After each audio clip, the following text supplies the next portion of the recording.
Okay, I think we are live, and we've got Banjo in the background eating, so hopefully he's going to behave. And my very special guest today is Louise Nicholas. Thank you so much for joining me at such short notice.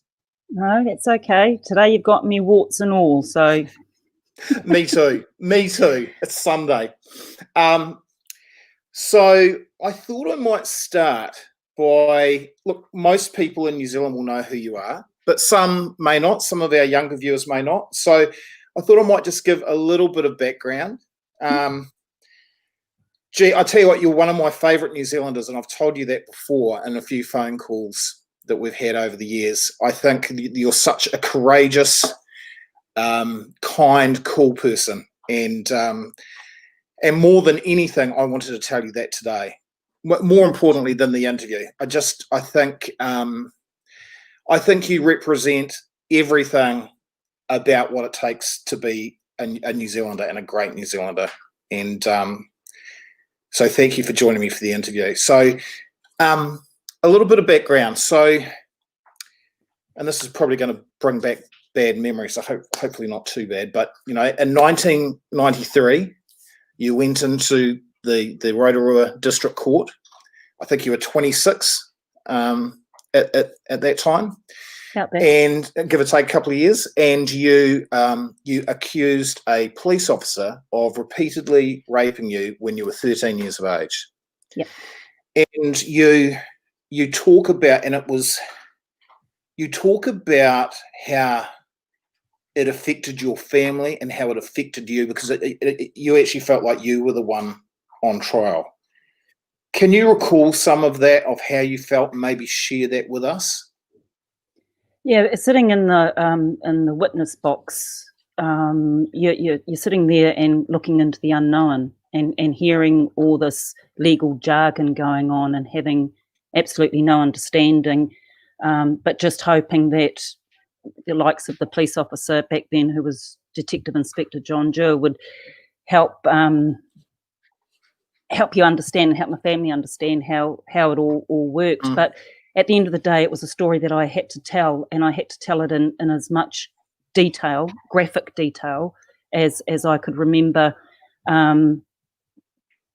with what had happened from, you know, the age of 13 to the age of 15, and what that man did to me. Nowadays, it's not quite like that. You actually have video evidence that you do now, so you don't actually have to take and retell a story so many times. But you do feel like that you are the person on trial. Your whole being is put out there into the world for them to judge you and, you know, accuse you. It's horrendous. And it was very much total, oh my gosh, horror. It was like being in a horror movie back in that day. And of course, this went on for years and years and years afterwards, didn't it? When you then accused others by memory. Yep, that's right. So out of that, actually, even during that time, I said this, you know, bad stuff actually happened when I was 18, 19 years old by 3 other serving members of the New Zealand Police. But that was actually put aside and never really dealt with until 2004, when the story broke through Phil Kitchen and the Dominion Post.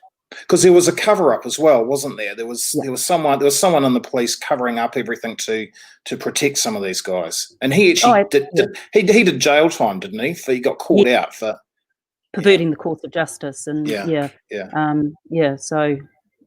So literally, I've been a witness in the criminal justice system 7 times, trying to find my own justice. Yeah.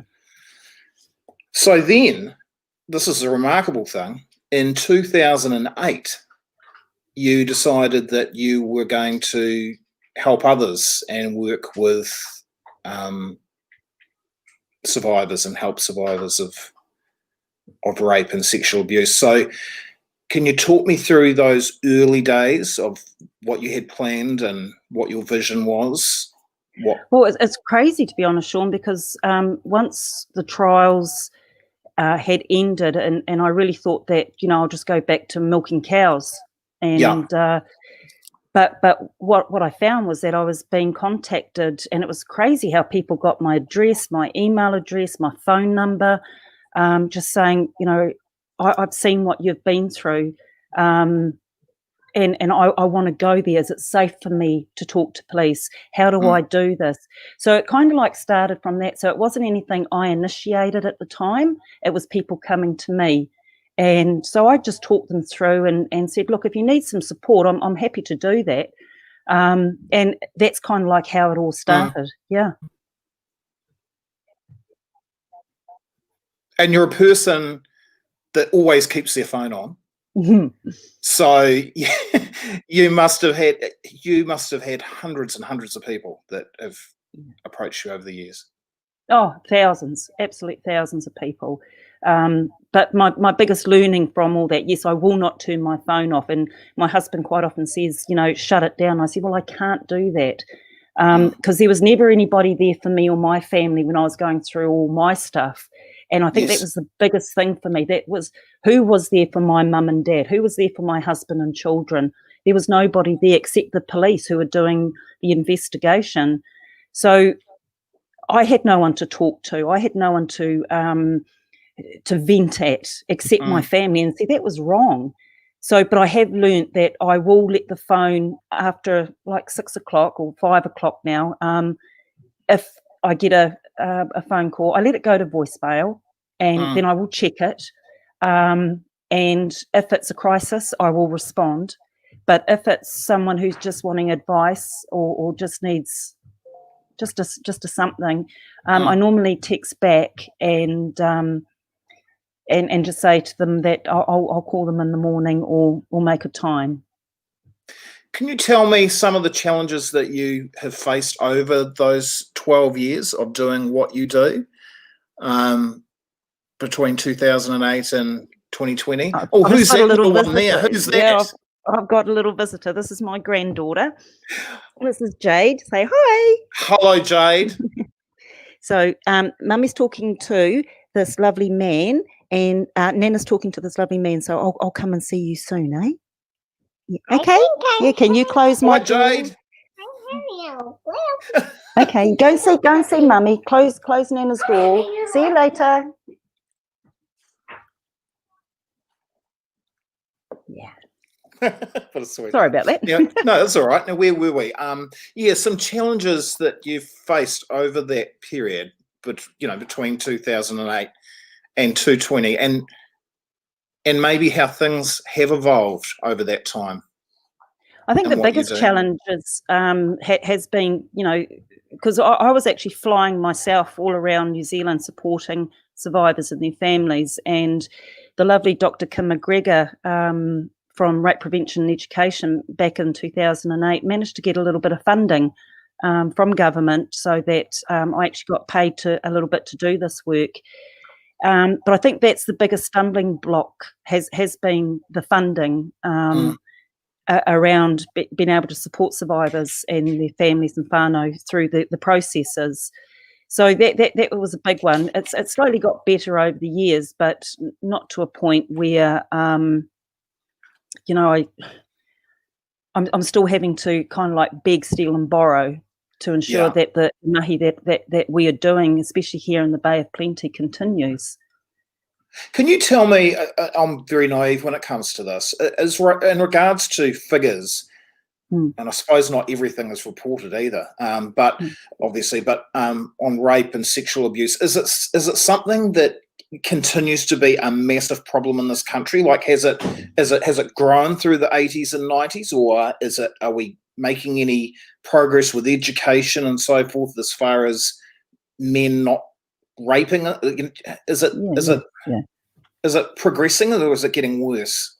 Well, I wouldn't. It's a hard one because we don't get a lot of reporting. Only 1% report. Oh, really? So the statistics are that 1 in 3 girls and 1 in 6 boys will have been sexually abused before the age of 16. And but it can take up to 16, 20 years before they even disclose that abuse, if ever, to be honest. Wow. But I think what's happening, and we're confident that more people are coming forward because they have a better understanding of the process, and I think police have got a hell of a lot better, Sean, around dealing with survivors of sexual violence when they do disclose. So that whole process, and I put it down to Dame Margaret Baisley and her report into the Commission of Inquiry into Police Conduct has brought to the fore what police can absolutely do better. So that's been huge for us. But what I do find is that a lot of our children and a lot of our work that supporting in the courts is children. And it's really heartening because our children are starting to speak up and say bad things are happening. And but I do know that there are families in whānau who, if they have a child disclose, will not go to the police because they're scared that oranga tamariki are going to come in and take their children. So it's that fine line about we're out there trying to educate our communities. It's actually okay to go to police.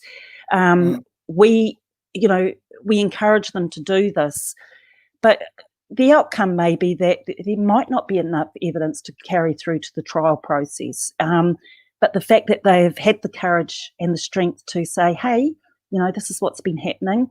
For many, just being able to do that has opened a new world for them. It's now no longer a secret, and it's not their secret to keep anymore. So a lot has happened in the last 10 years. But we're still, we've got bad statistics. Yeah. Rape and sexual violence, it is a taboo subject, and we're trying to, open it up and just say it's no longer that. It's okay to talk. It's okay to come and, seek support for whatever. Can you share a case or a story without obviously breaking anyone's confidence? That's the last thing we want to do, of a couple of cases that you can remember clearly over this last 12 years where you've helped someone? Oh, wow. There'll be so many. There are, but Yeah. there are several that really, really, really stick. And it was a young girl, 17 years old, and she had to it was a retrial, and this was a couple of years back, and it ended up being a retrial, and the police the officer in charge of this particular case was a bit worried that she wouldn't come back. So I was brought on and spoke to the young girl, and at that stage she was okay to come back and give her evidence again. But then it kind of like turned to custard, and she just said, no, I can't do this. And we did get her to the court, but she was what I termed the witness from hell. Her language was horrendous. She was swearing, carrying on.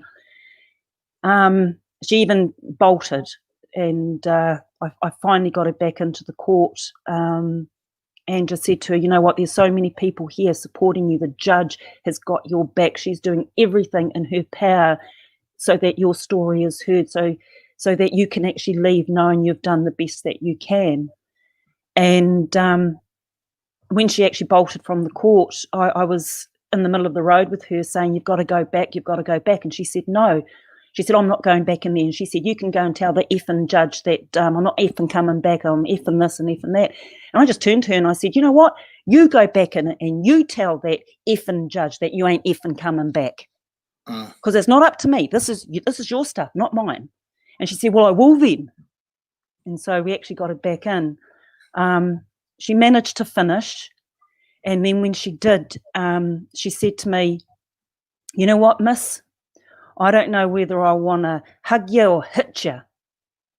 And I says, well, hey, it's up to you. And she said, but I'm going to hug you because I want to thank you very much for all that you did. And I was a real bitch, and I am so sorry. But it was a hard time for her. This was a retrial. She had to do this over again. and I know she's done okay, you know. At that for point, me the most important. is that memorable because that reminds you of what you went through and having to go through this process over and over again? Yeah, Is that maybe why absolutely. that's had so much of an effect?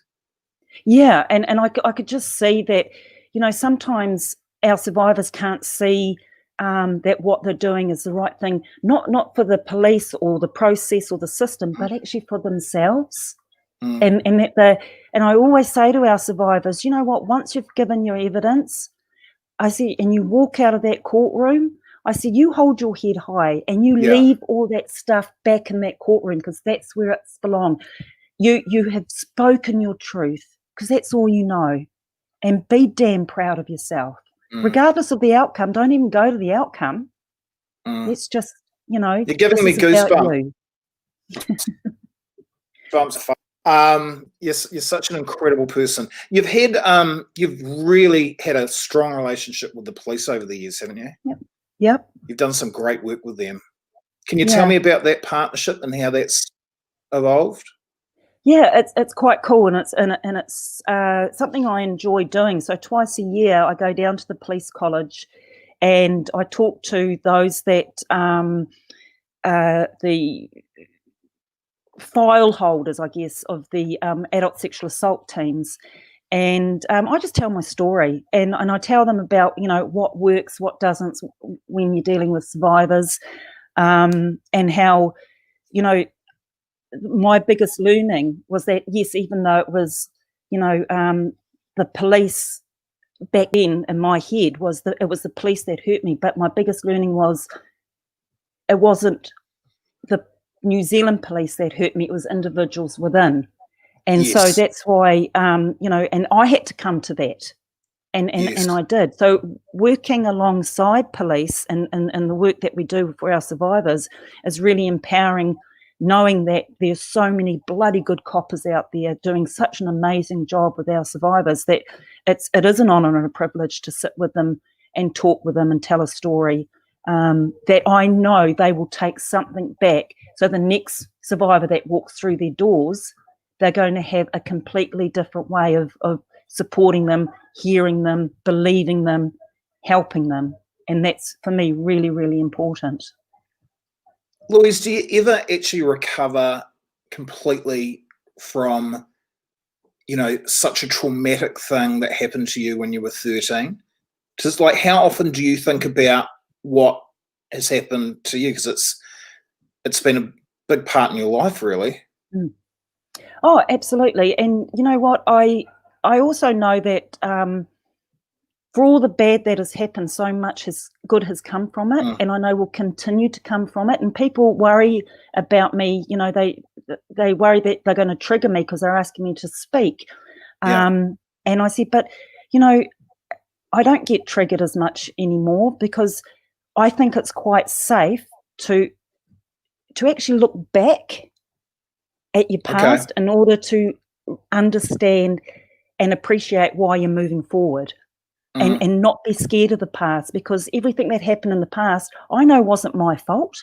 And so I'm not going to blame anybody or feel that shame, because I've got nothing to feel shamed about. No, I didn't do absolutely anything not. wrong.